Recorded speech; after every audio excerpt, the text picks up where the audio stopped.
બોલિવૂડની સુંદર અને પ્રતિભાશાળી અભિનેત્રી આલિયા ભટ્ટ આગામી 15 માર્ચે પોતાનો 32મો જન્મદિવસ ઉજવવા જઈ રહી છે. ત્યારે અભિનેત્રીએ મુંબઈમાં એક કાર્યક્રમમાં પહોંચી હતી, જ્યાં તેમણે ચાહકો અને મીડિયા સાથે પ્રી બર્થડે ઉજવ્યો હતો. આ દરમિયાન તેમના પતિ રણબીર કપૂર પણ તેમની સાથે જોવા મળ્યો હતો. જ્યારે અભિનેત્રી તેના જન્મદિવસના 2 પહેલા એક કાર્યક્રમમાં પહોંચી, ત્યારે ચાહકો અને મીડિયાએ તેની સાથે ભવ્ય રીતે તેના બર્થડેની ઉજવણી કરી હતી. તો આલિયા ભટ્ટ તેની પતિ રણબીર કપૂર સાથે આ કાર્યક્રમમાં પહોંચી હતી, જ્યાં તેણે સૌપ્રથમ કેક કાપી હતી. તો આ દરમિયાન અભિનેત્રીનો પતિ રણબીર કપૂર પણ તેના પર પ્રેમ વરસાવતા જોવા મળ્યો. તો આલિયા તેના પ્રી બર્થડે સેલિબ્રેશનમાં ખૂબ જ સિમ્પલ લુકમાં જોવા મળી આવી હતી.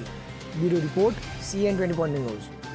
હવે જુઓ દેશ દુનિયાની તમામ ખબરો તમારી આંગળીના ટેરવે.